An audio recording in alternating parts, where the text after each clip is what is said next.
Bom dia, boa tarde, boa noite. Estamos aqui hoje com a professora psicóloga Ieda Monteiro, que vai trazer uma abordagem do olhar na perspectiva do psicólogo e pedagogo, porque ela também é pedagoga, para falar aí de algumas questões relacionadas ao desenvolvimento humano e principalmente focado nesse olhar do trabalho acadêmico-científico, as barreiras, as limitações.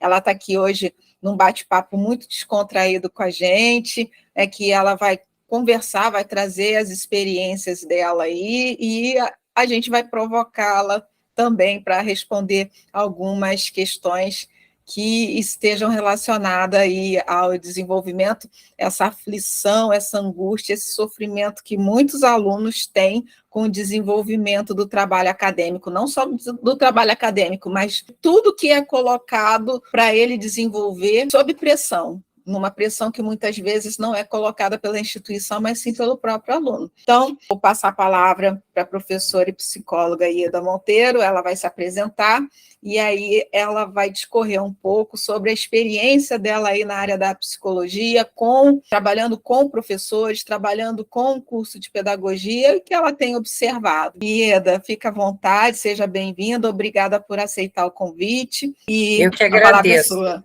Eu que agradeço, Silvia, muito obrigada. Muito interessante o tema, né? Bem pertinente. Eu sou psicóloga, sou pedagoga, aposentada da Secretaria de Educação, iniciei minha trajetória para a educação infantil, me especializando nessa área da educação infantil, depois fui para a educação especial, e a psicologia, senti a necessidade de ter a psicologia como uma ferramenta que pudesse agregar nesse trabalho de pedagogo, né? Nesse trabalho com o profissional, com as crianças também. Então, eu busquei cada vez mais informações, como foi a psicopedagogia, a terapia cognitiva comportamental, a avaliação neuropsicológica, para poder saber o que se passava, né? Se estávamos lidando com algum transtorno ou não, tanto no meio do profissional, né? No caso do professor das escolas, como também dos alunos.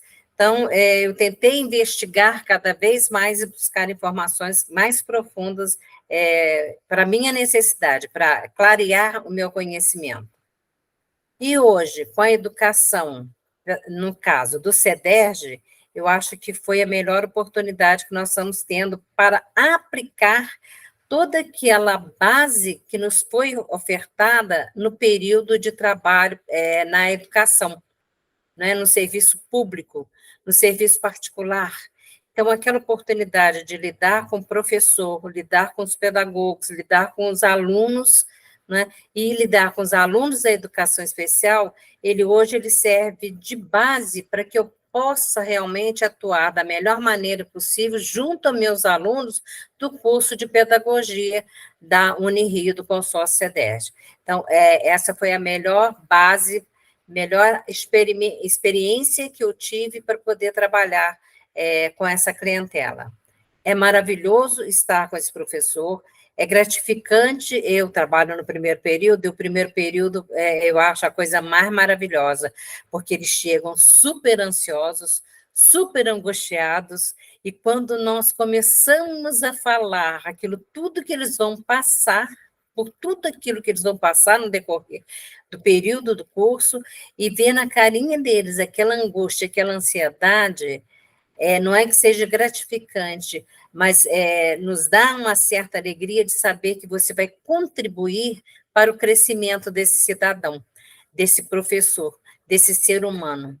E nós vamos, o mais importante, respeitar a subjetividade, respeitar cada um no nosso trabalho em sala de aula. Então, é angustiante. Quando eles chegam no quinto período, que é o período do TCC, né, do trabalho de conclusão de curso, quando eu me deparo com aqueles alunos que eu estive com eles lá no primeiro período, com aquela carinha angustiante, principalmente com a disciplina de psicologia e educação, que é que eu trabalho, e de educação especial, que eles acham ser uma disciplina maravilhosa, que deveria existir sempre, né? Acho engraçado que a educação especial, eu já lido com ela há tantos anos, mas cada vez que entra em sala de aula, eles falam que é novidade, né, que deveria ser sempre assim. Sempre é novidade para eles, né, para os alunos. Então, é gratificante quando chega no 5º período, você se deparar com esses alunos completamente transformados, né? Tanto fisicamente, o visual muda, o ego infla mais, você sente assim que eles estão mais seguros de si, mas ao mesmo tempo com uma angústia muito grande com o TCC. O que eu vou fazer, professor? Eu não sei escrever. Como que se escreve? E às vezes, se eu ver sinceramente, tem hora que eu me culpo, porque apesar de tudo aquilo que eu sempre estou brigando, olha o texto é seu, olha os conectivos, vamos dialogar com o texto, a você ver que ele chega ainda no 5º período, ainda com essa insegurança, com esse medo. E muito desse medo é um recalque lá da infância, lá, que nasce lá na educação infantil, com os rótulos que você vai recebendo, não é? Com aquela, vamos dizer, com aquelas brigas de professores ou de pais e de família, você não sabe, você não vai aprender, você é burro, você não é capaz. Então, você vai carregando aquilo para o resto da vida. Infelizmente, nós não temos um tempo hábil de trabalhar essa questão com eles, desse ego, desse saber e confiar mais em si, né? Porque essa confiança é o que eles precisam para que eles possam realmente fazer um trabalho de qualidade. Nós encontramos pessoas que realmente têm transtorno, têm dificuldade, seja descalculia, seja dislexia, seja disgrafia, a questão, né, fóbica com relação à escrita, que tem uma fobia, um pânico com escrever, o como escrever, se eu vou ter que falar. Então, nós nos deparamos com N fatores, e isso tudo precisava ser trabalhado no decorrer do curso todo, né? Então, a gente está sempre orientando aquele que tem mais dificuldade, busque ajuda, não deixe de buscar ajuda, não se prenda apenas o professor, porque o professor também é limitante, ele tem um conteúdo para ser trabalhado, então ele não pode trabalhar com esse aluno as questões pessoais, né? As questões que são somente dele, as subjetivas dele. Então, que ele busque ajuda para que possa realmente chegar, galgar esse degrau com gratificação, ou seja, com satisfação. Fiz, editei meu trabalho, né? Quando eu fiz a minha primeira pós-graduação, eu coloquei ela na revista Tok Tok, que era uma revista americana, então eu publiquei, né? Fiz a publicação de uma parte do texto. Então, foi maravilhoso, isso me trouxe uma satisfação muito grande, valorizou, então você fica mais seguro com aquilo, né? E a gente trabalhar também com a questão de incentivar os alunos a estarem escrevendo textos para jornais, para revistas, dar entrevista. Eu só tenho a agradecer a quantidade de entrevistas que eu dei em rádio e televisão no período que eu estava na SME, na educação. Eu fiz muita entrevista, dei muita entrevista com a questão da educação especial. Então, isso ajudou muito a gente a crescer um pouco, né? A ter mais segurança. Então, eu tenho um prazer enorme em trabalhar com os alunos, tenho um prazer enorme, adoro TCC, adoro orientar TCC. Tem uns que realmente parece que a gente vai sair até do foco, vai sair do ar, né? Porque é muita dificuldade, mas é muito gratificante, é bem gratificante, tá? Legal, Ieda. E é bom você trazer essa abordagem da tua experiência com o curso de pedagogia, e aqui eu deixo claro que o nosso trabalho, né, trabalho acadêmico-científico, de mentoria, de curso e mentoria, ele não está voltado só para os alunos do curso de pedagogia e educação, não, tá? É direito, é engenharia, porque a gente vai trabalhar com a parte estrutural da organização, do que é o trabalho acadêmico, do texto, dos conteúdos que são afins desse aluno que quer desenvolver diferentes abordagens. Então, a gente traz a educação porque é um campo mais fértil para o desenvolvimento do pesquisador. Mas qualquer área pode-se ter pesquisadores que serão, além de especialistas, vão buscar a fundo a origem de determinados problemas em suas áreas específicas. Então, fica claro aqui que o nosso curso de mentoria, ele é focado em áreas diversas, não só da pedagogia, não só da educação, que já é muito, mas a gente traz como exemplo porque é o nosso campo de atuação, para vocês entenderem que as angústias, elas são bem semelhantes em qualquer área. E a existência dessa proposta é exatamente por conta das queixas, dos sofrimentos que a gente acompanha como orientador, como professor, como aluna que eu já fui, eu sei quais são os perrengues e as dificuldades que os alunos eles costumam ter e de emperrar na hora de fazer o trabalho de conclusão de curso ou um artigo, as oportunidades que perde de não aproveitar as atividades que faz dentro de sala de aula, de transformar algo, como a professora Ieda mesmo já relatou aqui, que ela transformou um trabalho que ela já havia realizado e publicou, então por que não fazer isso? Como fazer isso? O que acontece, né, Ieda, é que a gente recebe os alunos no primeiro período, esses alunos, eles vêm com uma dificuldade normal, porque estão chegando na graduação, muitas vezes é a sua primeira formação inicial, e no desenvolver, no decorrer do curso, a gente vê uma transformação, uma maturidade, mas que quando chega na hora de elaborar o TCC de novo, no final do curso, ele paralisa outra vez. E essa paralisação, ela pode ter questões técnicas relacionadas a não ter compreendido direito, ter faltado informação, porque o campo universitário e escolar, ele falha nisso também, não tem tempo hábil, muitas vezes na matriz curricular do curso não prevê um aprofundamento, então a parte da metodologia, ela é dada de forma aligerada, a não suprir aquela necessidade que o aluno vai precisar executar na hora de fazer o TCC. Então, isso é comum acontecer. E aí, por isso, nós estamos aqui. Né? Eu, nessa oferta do curso Mentoria, não para ser o seu orientador, mas você vai ter um orientador na sua instituição. De repente, se você estuda na mesma instituição que eu, pode acontecer de ser eu, sua orientadora, ou a própria Ieda, mas isso não é regra.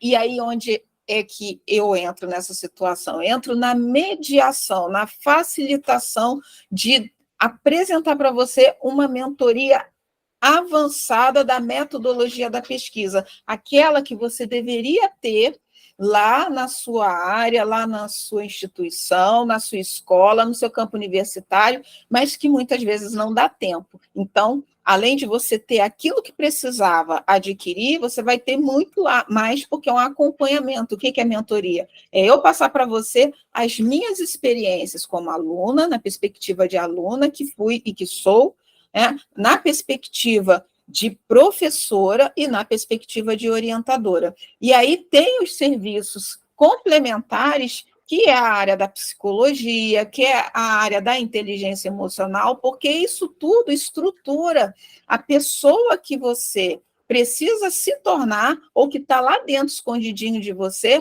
para você dominar aquela parte, vencer aquele medo do papel em branco, né, Ieda?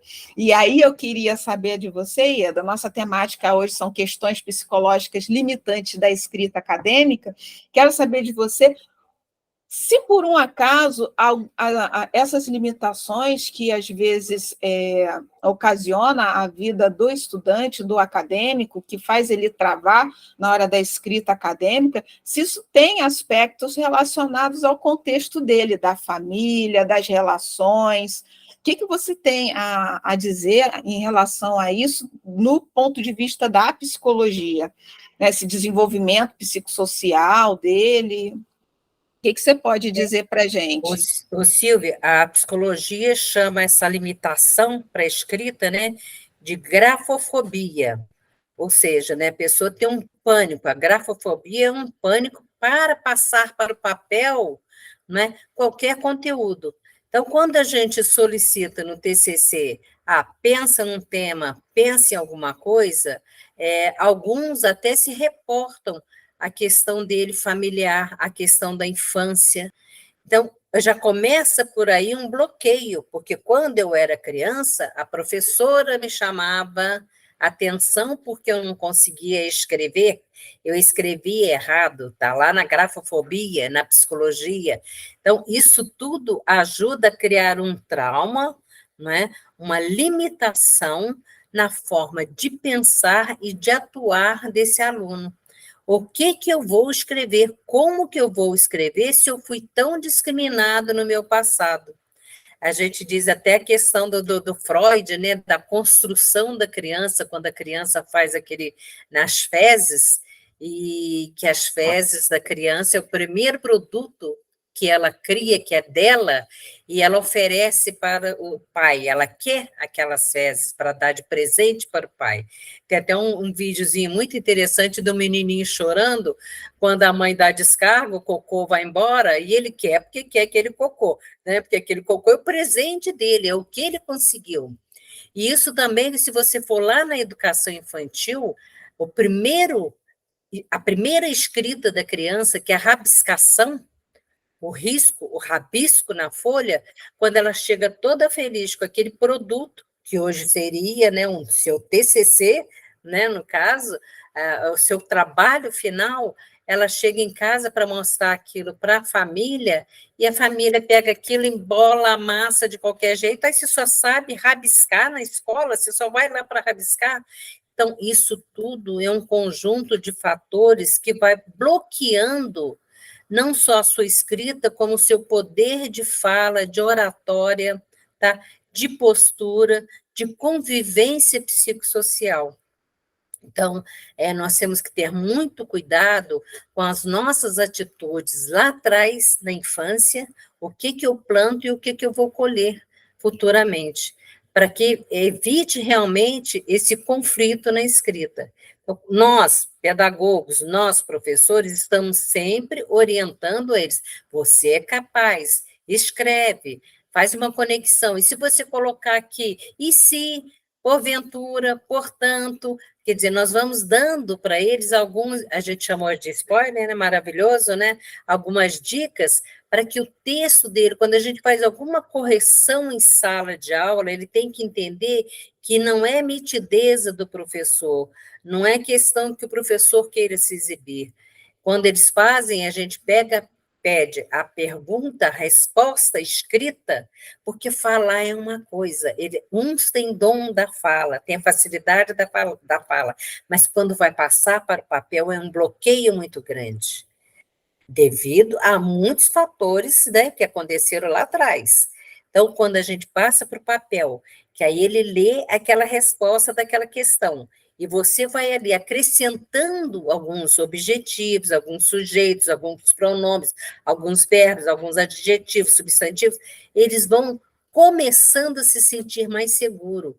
E vai falando, nossa, professora, ficou bem melhor. Essa palavrinha aqui deu outro sentido, ficou bem melhor. Então, acho que são pequenas coisas que a gente tem que trabalhar com a segurança. E essa segurança você trabalha também nas séries iniciais, no ensino fundamental. É parar de dar coisas prontas e tentar, vamos dizer assim, ilustrar, dialogar, não é? Contextualizar os textos das crianças e dos nossos alunos já adultos. Não é? É o que a gente tem que fazer, tentando sempre, vamos contextualizar, vamos ilustrar, vamos enriquecer um pouquinho mais, vamos colocar um substantivo, um adjetivo, e aí com isso eles vão se sentindo mais seguros e vendo que eles são capazes. Agora, quando a gente joga o TCC, cria um tema, se vira, texto autoral, o que é texto autoral, professora? O que é isso? Eu sou autor de alguma coisa? Sim, você é autor do seu próprio texto e você é capaz de escrever. Então, trabalhar com a autoestima desse aluno é muito importante, porque o psicológico, a gente vê ali muitos problemas psicológicos.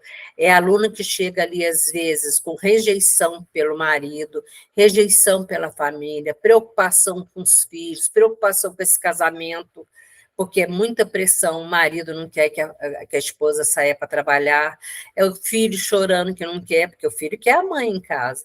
Então, são muitas pressões psicológicas para que ele chegue ali e consiga sentar e colocar para fora aquilo que não é angústia. Ele vai querer colocar mais angústia dele, mais dialogar do que escrever. O que a gente percebe muito na turma é uma necessidade mais de expor os problemas pessoais do que de passar alguma coisa para o papel. É onde vejo muita dificuldade no TCC. É o tempo que ele não tem para o desabafo. Né? O desabafo que ele já vem trazendo, você vê que muitos têm a sua história lá da infância, poxa, a professora me deixou de castigo, poxa, a professora deu um tapa na mesa, quer dizer, são muitos fatos que estão, vamos dizer assim, segregados neles, enraizados nele, recalcados nesses alunos e professores. É isso aí. Muito legal, muito legal. E é isso mesmo. E é legal quando você traz a abordagem da criança, né, que é a visão do psicólogo e do pedagogo que você tem. Isso nos remete não só às crianças que estão nos anos iniciais hoje em dia, dos nossos filhos, dos nossos sobrinhos, dos nossos netos, mas à nossa própria história.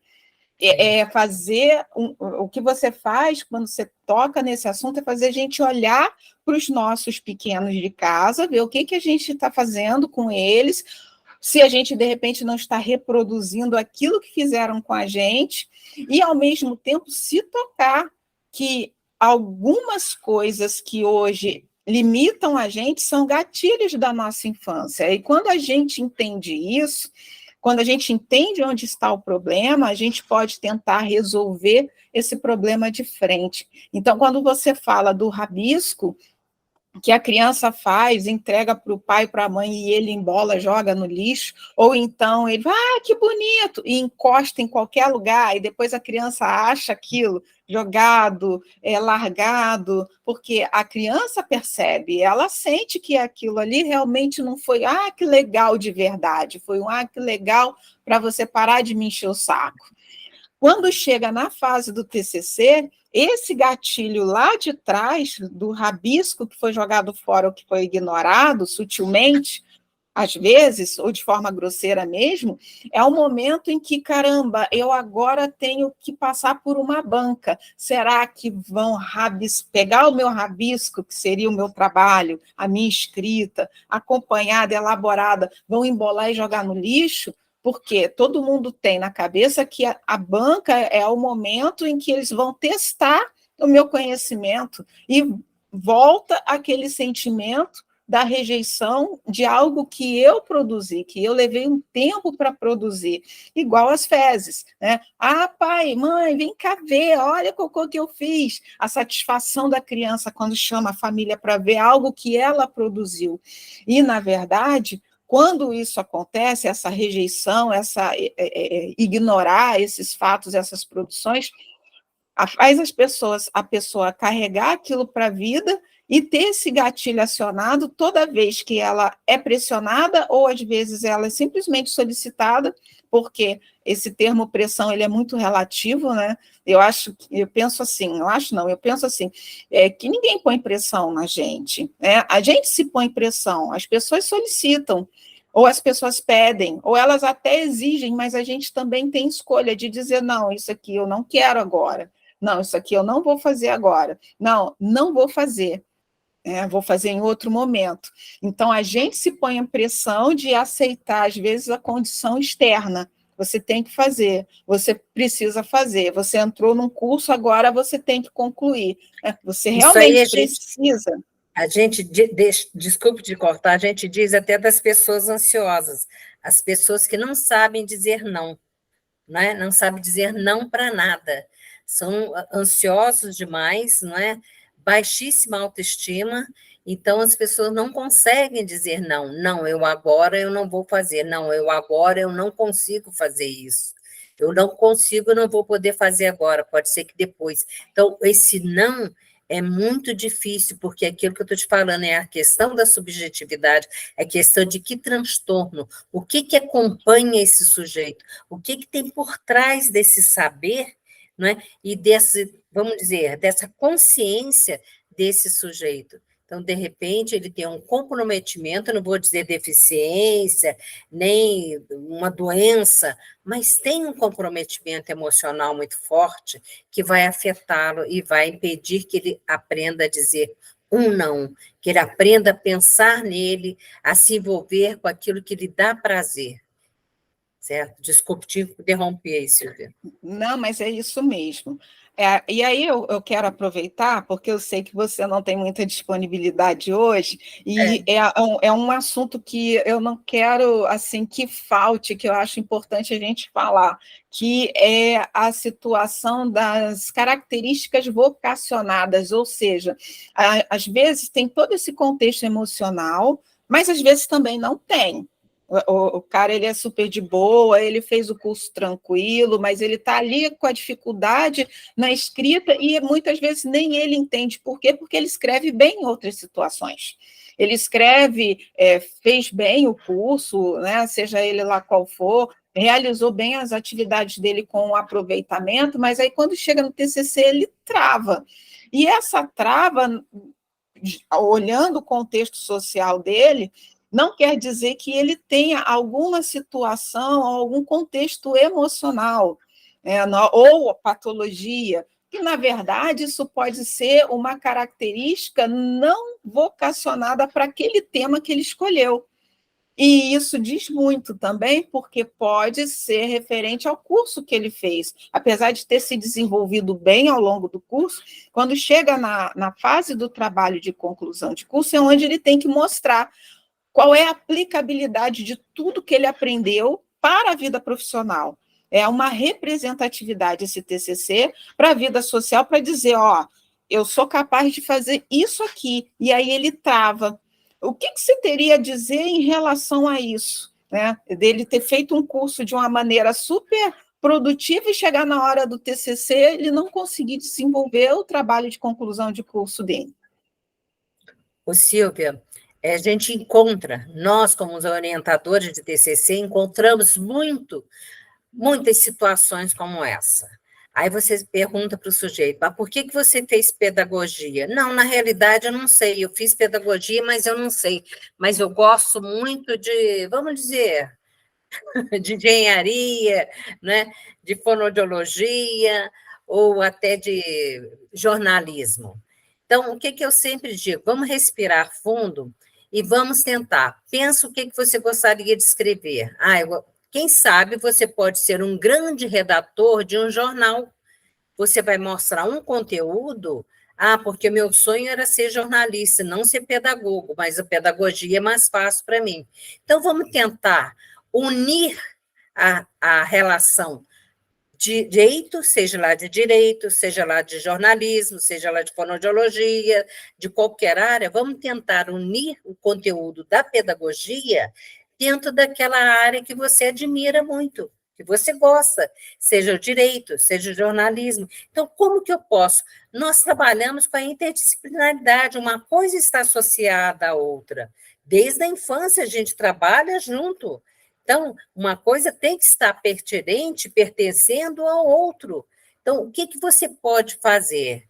Aí você tem a questão do relaxamento, a questão da pessoa respirar fundo, pensar, analisar, se coloque nessa situação, se coloque numa redação de jornal.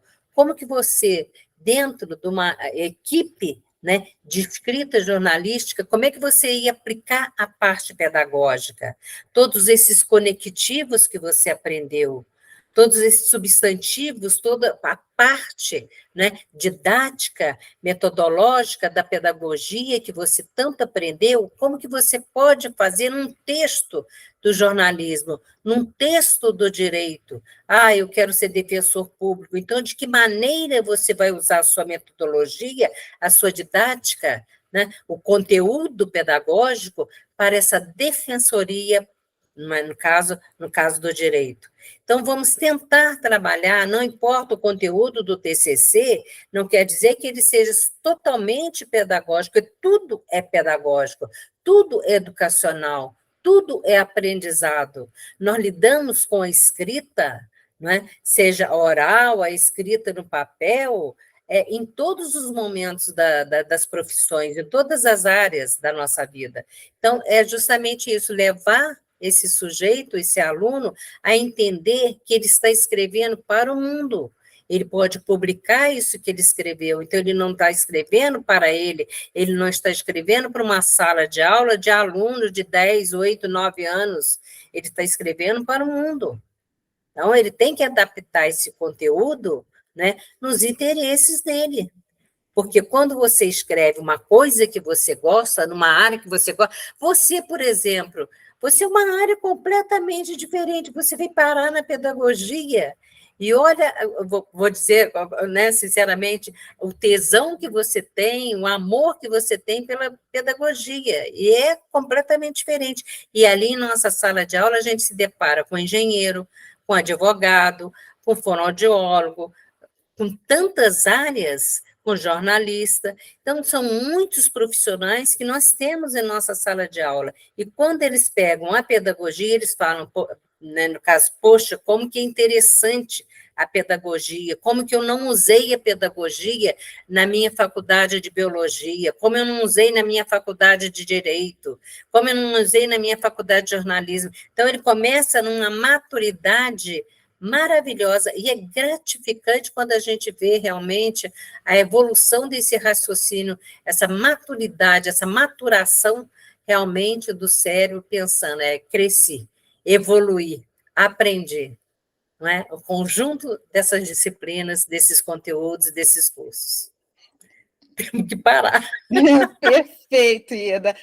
Só vou fechar, já vou fechar. Eu sei que você tem compromisso, mas é perfeita aí essa apresentação que você traz de como a pessoa pode lidar com o trabalho de conclusão de curso, quando eles faz aquele curso de maneira maravilhosa e chega na parte do TCC, ele trava aí, ai, cara, acho que agora, no final do curso, estou descobrindo que, de repente, esse curso que eu fiz não era o curso que eu queria, porque, e não necessariamente isso, porque ele pode pegar habilidades daquele curso e unir a uma área específica que ele gosta, ou que ele já tenha tido uma outra formação, que aparentemente nada a ver, mas o orientador, ele pode te dar essa luz, se ele não puder, eu posso, então vem para cá, mas ele fica assim, caramba, e agora? Eu vou escrever TCC, eu olho para o curso e não me identifico com o curso. Com certeza tem alguma coisa na vida dele, independente dele ter tido outra formação ou não, que ele pode unir para essa área, seja qual curso que for, qual TCC que for. Então, na verdade, é ajustar a temática para aquela coerência de vida que ele tem, e aí ele, de repente, vai ressignificar todo o curso que ele fez, e vai ver assim, nossa, realmente, eu achei que esse curso não era o que me agregava, mas nessa área específica aqui, que agora eu encontrei o meu TCC, sim, é nessa área que eu vou me aprofundar, e é a partir daí que ele faz especialização, é a partir daí que ele faz mestrado, que ele faz doutorado, e que ele acaba virando um pesquisador dentro da área. Acho que é isso aí que você quis dizer, né? E é isso que eu concordo também, plenamente.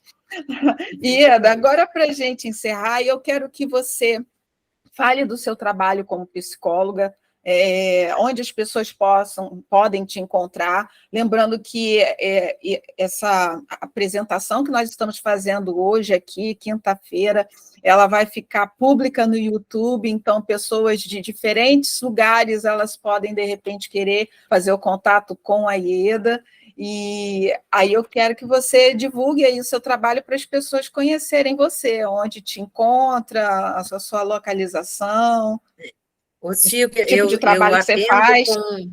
Eu atendo com psicóloga no Shopping 33, Torre 1, sala 715, e Torre 4, sala 1301, Universo Psi. Já trabalhei em várias outras clínicas e atualmente estou nessa que assemelha melhor aos valores que cabem ao meu bolso, tá certo? Então, a gente está sempre procurando o que é melhor para nós. Não temos plano de saúde, mas eu sempre faço um preço bem acessível, abaixo da tabela do Conselho Federal de Psicologia. Eu gosto muito, além do atendimento psicológico, eu trabalho com criança, com adolescente, com jovem, com adulto, eu trabalho também com avaliação neuropsicológica.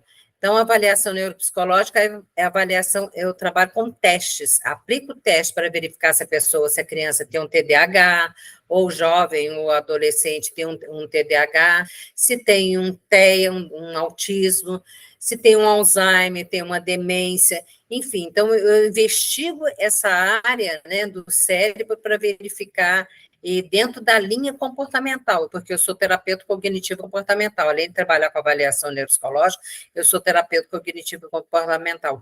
Então, eu trabalho com os testes, investigando, não é? Trabalho com avaliação, orientação vocacional também, aplicando testes para jovens que no ensino médio querem para onde quer ir, o que vou fazer, o que você quando crescer, o velho refrão, o que você quando crescer. Então, eu trabalho com avaliação de orientação vocacional. Então, é uma gama muito grande de trabalhos, muito diversificado que eu atendo. O mais importante é aparecer no consultório, uso o meu WhatsApp, o contato é pelo meu WhatsApp, pelo Message, Facebook, Instagram, e meu WhatsApp é 24 999 768230. Pode mandar mensagem a hora que quiser, que eu vou responder. Tá, então eu te agradeço muito por aceitar esse bate-papo, que eu acho que é muito útil, né? Muita gente te conhece, mas aquelas pessoas que não te conhecem, elas precisam te conhecer, e é um trabalho muito útil, o trabalho do psicólogo, e o pedagogo ele trabalha muito alinhado com os encaminhamentos nas escolas, nas empresas, acompanhando pessoas, porque o pedagogo ele tem um caminho e ele vai até um determinado ponto. De um ponto para frente, são os encaminhamentos que muitas vezes acontecem com os terapeutas, para os psicólogos, e aí a gente não podia deixar de ter a colaboração tão efetiva da professora, terapeuta e psicóloga Ieda aqui com a gente. Ieda, muito obrigada pelo seu precioso tempo, tenho certeza que será muito útil às pessoas que estão te conhecendo aqui, e dizer que a Ieda, ela pode estar junto conosco lá no curso e mentoria para as rodas de conversa, então vale a pena aí esse acompanhamento do trabalho acadêmico-científico, ele pode ser, a partir do momento em que você precisa e que você sentir necessidade, ser o mais completo possível para que você faça uma entrega perfeita e sair desse momento de TCC não só com sucesso do trabalho acadêmico e profissional, mas também emocional, psicológico e tudo mais. Ieda, muito obrigada. Pessoal, uma Beijo, boa noite Silvia. para Desculpe vocês. aí os atropelos, porque a pressa, eu estou aqui, estou de olho no relógio, porque os alunos estão lá esperando a aplicação dessa dinâmica lá psicológica, né? Conhecer um pouco da personalidade de cada um. Então, estou indo para lá. Beijos, tá? A gente se encontra por aí. Estou à disposição, precisando, estaremos sempre aí. Trabalho em conjunto é a melhor coisa que tem, né? Nós Muito precisamos obrigada. contribuir para essa geração. Parabéns pelo seu trabalho, parabéns pela sua escolha, é a sua carinha, perfeito. Você está Obrigada, no Ieda. lugar Muito certo, no obrigada. momento certo. Parabéns. Beijos. Ai, Tchau. gratidão. Um abraço. Tchau. Gente, beijo para vocês e a gente vai se encontrando por aí. Na próxima semana a gente vai dar uma pausa e depois a gente retoma aí com os nossos encontros, agora um pouco mais rápido, para você que está interessado em ter todo esse acompanhamento aí do trabalho de conclusão de curso, pessoal que deseja, que já tem uma formação e deseja ser orientador, não sabe como é que faz, como é que inicia, pessoal que já é orientador e quer ter o seu trabalho mais leve, o seu trabalho de acompanhamento com o aluno mais tranquilo, façam o curso e mentoria comigo, com o trabalho de conclusão de curso, que a gente vai trabalhar a iniciação científica, com os níveis avançados para a orientação, para preenchimento e atualização do currículo Lattes, as complementações necessárias para a elaboração de artigo, enfim, o que você precisar sobre o trabalho acadêmico-científico, as discussões éticas, pedagógicas em relação às inteligências artificiais, tudo isso você vai encontrar dentro do curso e mentoria em trabalho científico-acadêmico, com a mentoria pedagógica de ST Trajano, tá bom? Um abraço para vocês, boa noite, espero que tenham gostado e continue nos seguindo e compartilhando aí com os seus amigos, com seus colegas, com seus professores, com seus alunos, com seus orientadores e com seus orientandos. Até breve.